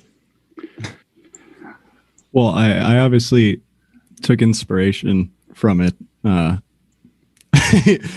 not Aang. I didn't choose the tattoos and the baldness. Okay, I didn't choose that. Are you sure? Yes, I'm sure that wasn't me. Alaya is cosplaying Aang. No, actually, He really will be. He'll get a bald cap at some point. That'll happen. The tattoos are common amongst all of the godchildren. If you're a D&D player, the godchildren are our version of the Aasimar race. It's very similar in statistics and mechanics and how they work, but they just have a slightly different name for us. So yes, Alaya is statistically and mechanically a version of an Aasimar. Specifically an Asgardian Aasimar. We have met one other in stream, and that is Raketi, the guild leader for the Guild of the Sphinx, is also an Aasimar, gifted their power through Thoth, the Egyptian god. How do you spell Raketi? I even spell it wrong pretty regularly because it's actually an Egyptian word, and so I always have to go back to my base document to correctly spell it, but I will share the spelling with you as soon as I can find it. Yeah, because I want to talk about them, but I don't know if I'm spelling them. Simply do not know how to spell their name. It is R-A... let me... Actually, this is very tiny to read on the screen. It's so far away. Rakheyt, and it's pronounced Raketi. Oh. That is a fun spelling. Fun. And okay, thank you. It's an Egyptian word. I lost my translation. I believe it's the word for knowledge or learning. Spaghetti. It does. It rhymes with Raketi spaghetti. Spaghetti. And the tattoos, the glowing eyes, those are elements of our version of the Aasimar. So Raketi has Egyptian hieroglyphics tattooed onto their body.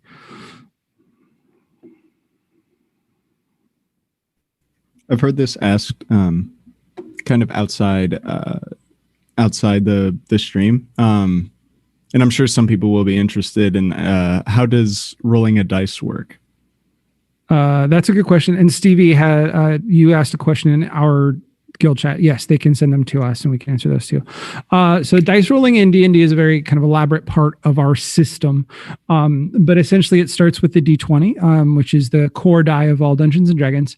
And that is where all dice rolls start. And then they add some sort of statistic based on their character sheet, which is where all of their characters' information lives.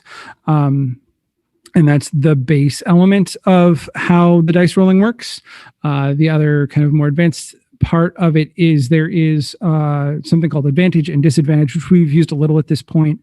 What advantage does is it means that you are better or have a better ability to do something, or you're granted some sort of advantage, and you get to roll 2 d20s and then take the higher number.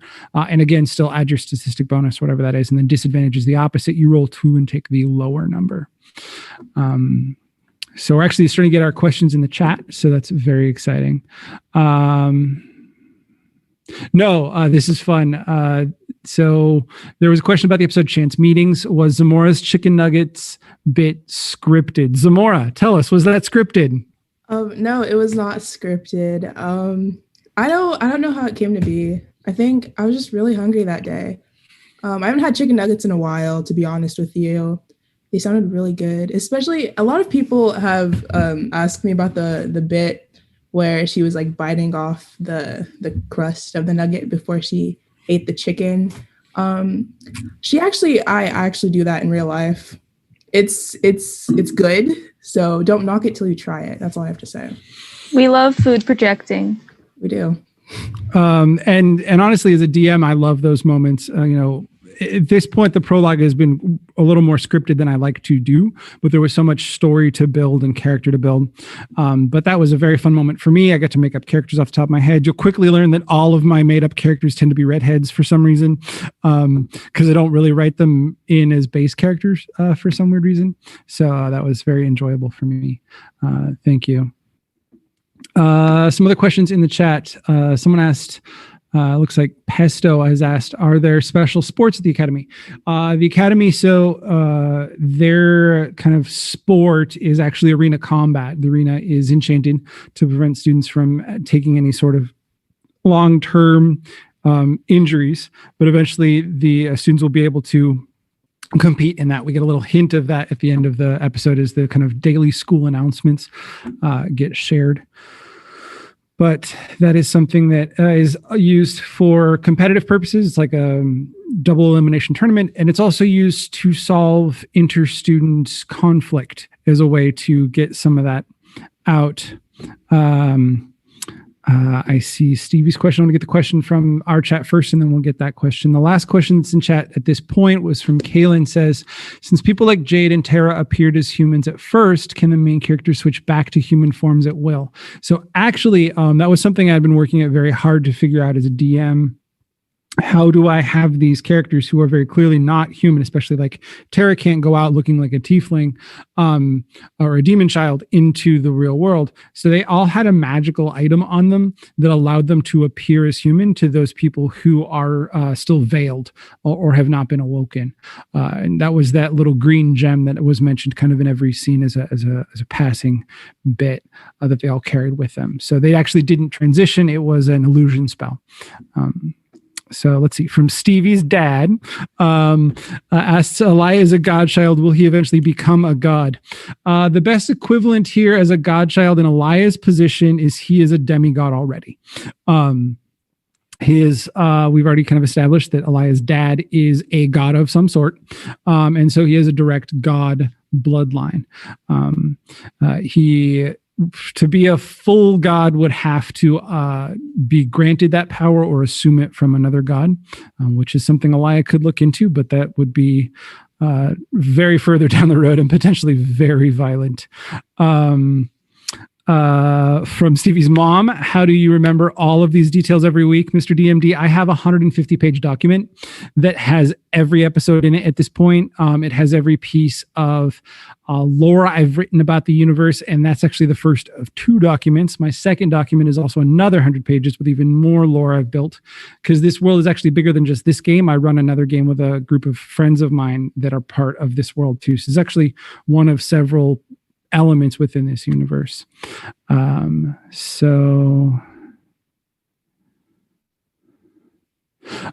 had a question from another one of our viewers that asked, can trans people transition through awakening?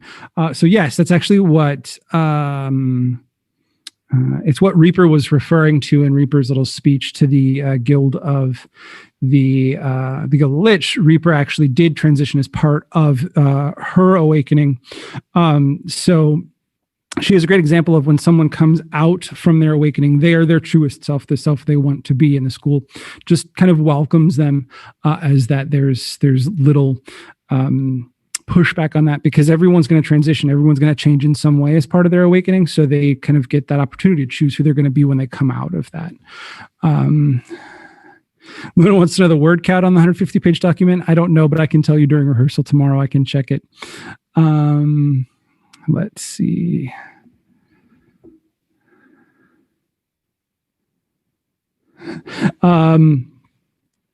Luke has asked about how about Luke being a Goliath and how it comes from his dad. What exactly does that mean about his dad? That is something you're going to have to look into. I'm not going to give that to you for free. There's a lot for Luke to discover about his dad, because Luke knows that his dad's in prison, but we've already established that for many of the characters that what you know may not be the truth. So that's where I'm going to leave that there. I'm sorry, I didn't mean to skip your question, Moon. Moon asks, why is Moon a gnome? For several reasons. There's also a few other questions coming up in the chat that I'll get to too. And so, I'm sorry. What was I answering? I got lost there. Oh, why is Luna a gnome? Luna's a gnome is because Luna's heritage goes back directly to Canada. The gnomes are native to Canada. And so when Moon said they didn't know where they were from, I got creative and I had fun. And so Moon's going to get to learn a little bit about what it means to be a gnome, and all the awesomeness that comes with the gnome culture. There's some really awesome, the awesome bit about that. I'm trying to juggle. Can you answer Zamorah's question? What was Zamorah's question? Share it with me. Elaborate on inspiration, because Zamorah earns inspiration, but you didn't really explain it. Zamorah has some inspiration. I'm trying to be better at handing that out. What inspiration means is that essentially you've played your character in that moment extremely truly, or in a very inventive and interesting way, or that moved the story around. There's a lot of reasons to give inspiration, but what inspiration does mechanically is it lets you choose at any point to give yourself advantage. So mechanically, it means that you can say, I have this inspiration, it's a little token, I'm going to use it. And it means that on this role that's really important that I want to succeed on, I'm going to give myself advantage at will. So, I'm loving the chat. I actually do go back every week and read the chat. It's one of the highlights of my week. Kaylin asked again, since Jade is so musically affiliated, what is some of her favorite music? Jade is was a rock star before she was spontaneously awoken. So she's very much into rock and roll. I kind of picture her before she was awoken as like early, like Paramore kind of rock, like very kind of punk pop. Because I love Paramore, and she was early in her fame, but still quite famous when she spontaneously awoke on stage in front of an audience, and people thought it was just kind of a cool stage show. But the the Academy came to her quickly. So, Bane and Pikachu asked what would happen if someone has two different awoken roots. There's a lot of different things I've worked out with that. But I think part of it comes down to the player. Like if the player had established that, like mom or parent 1 was a tiefling and parent 2 was a gnome, then we would work out what that might be. Because it also could be, something else too. Very much whatever's inside of you that the spell latches onto is what you transition into. Stevie, I see that carrot question. I'm going to answer that as soon as I finish what's in our chat. There's a question about how expensive are Talia's purses. Talia, how expensive are your purses? Well, they are going to be paying for like my college tuition, and they're going to be paying for, basically everything. So they range anywhere from like $50 to $150, depending on the purse. But since they're so expensive, that's why I give people discounts when they buy the first one generally, because for some reason people don't want to buy them.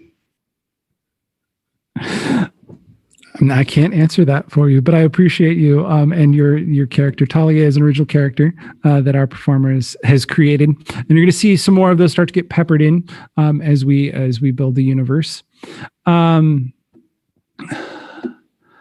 a question about Moon from Jay says, would Moon rather have to eat a hot dog every time someone greets her, or have to end every conversation by screaming loudly, I have a snake?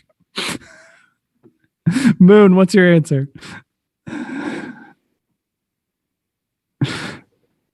Moon is cracking up. This is the best question, hands down. I appreciate that from the chat. That is from the chat, yes. It's a very specific question. And I'm pretty sure it's from my dad. I think I would love to end every conversation with yelling, I have a snake. It's a good conversation starter, because even though we just ended the conversation, we can start another one. There you go. I love it. That's fun. There's a question from one of the players' parents, from Stevie's family member. Will there be any romance between the characters? That is something that I leave to the players to play out. And we've talked a little bit about safety tools for that and whatnot.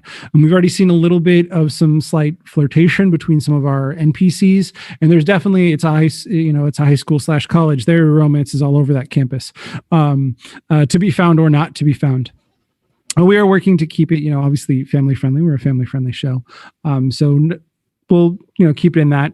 But I can confirm Hannah and Reaper have a thing. I don't even know what that thing is. I'm still discovering it as I write it, but they've quickly become two of my favorite NPCs to write.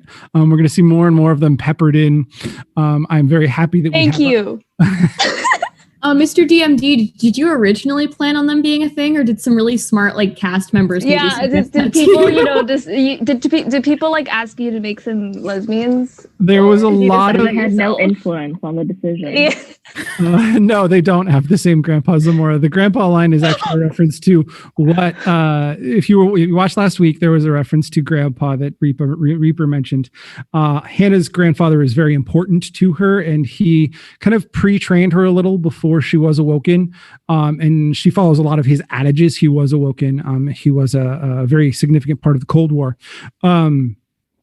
And so that reference to Grandpa is meant to show that they have this connection. I had not initially developed it, and then the connection between Hannah and Reaper, and then the cast were so excited about them when they first met them, that it continued to build, and I kind of took the inspiration around with it. I found just naturally the characters were drawn to each other. They're very close. I think they were in love, and you just didn't know. You just didn't realize. Any writer's going to understand characters are going to do what they're going to do, and you just got to step back and let them do it, or let them do what they're going to do. And that is very much what's happened with Reaper and Hannah. I have come to love them. I love all of my characters. From Alaya's parents, I love parent support. How long did it take to write, and did you write it years ago? So the core universe, the Awakening universe that I developed, has been developed over the course of about most of last year as I was working with my other players in my other game. And it's very vast. There's like 5 different DMs, and we kind of rotate DMs. And then the base groundwork of it was written over a few months. For this stream, I then spent most of the summer writing and preparing the guild leaders, the guild characters, guild rules, guild universe, all that sort of stuff. The awakening ceremony I had in my head, and then put down on paper a few weeks ago. And then each week, if you know anything about the film industry, specifically like sitcoms, once they finish writing one week, they start writing the next week, and they're writing constantly. That's what my life has become. When I'm not teaching or parenting, I'm writing Argonauts Awoken. And it's very much become my both hobby / second job / second child. There's so much love in the chat right now for the Hannah Reaper ship. Hanniper, is this how we're going to pronounce this now? Hanniper, yes. Or Rana. I like Rana. I like, that's fun too. But Hanniper, I think it's Hanniper. Sounds too much like Hanata though. A little bit. A little bit. Well, it doesn't have to be those ones where you combine their names, although I don't really like those. Zamorah's mom's got a great question. What part of Africa is Zamorah's heritage from? Zamorah, I think, is a great person to answer this. Zamorah, where do you think, we'll play this out and obviously bring it out through story, but where do you think her heritage is from? Well, you see, Africa is a continent, so there's lots of different countries inside of Africa, and each country has so many different tribes. So I feel like we'll all discover together on this journey of self-discovery. I think Zamorah is going to help me learn, both as a DM and as a world, a lot about the continent. Thank you for reminding us. Moon had a question: is Moon related to Keanu Reeves? I don't know. Moon, is Moon related to Keanu Reeves? Yeah. Yeah. So someone, looks like Bane and Pikachu said they're making an Argonauts Awoken wiki, and it will have Hanniper as part of it. That doesn't surprise me. Please make us a wiki. I would love that. He's a secret gnome. I think totally. He's got a jewel of illusion, and he runs around looking like Keanu, but he's actually a secret gnome. I totally think that's true. We are actually we've run over. This has been super fun. We're definitely going to be working more Q&A in when we can. The other thing we're excited to announce is I know we've got a lot of fans that are artists out there. We're excited for you to share your art with us. If you would like to be featured on stream as part of our intermission, so it's not just the stagnant image, our art team is working on how to incorporate that. You can email us at argonauts.awoken@gmail.com. It's just our name with a period in the middle of it. And we will feature your art on stream very soon as it starts to come in. I do have a wrap-up spiel like I always do, if my computer can catch up to me. So that is it for what we have this week. Thank you for joining us, for being part of our Q&A. Always feel free to reach out to us to our Gmail account. Join us next week as our recruits begin their education at Argonaut Academy. What does a typical day at this new school look like? What are our heroes going to be studying? And what was that attack about last night? Tune in next week to discover all of this and more on Argonauts Awoken. Good night, everybody. Bye. Bye.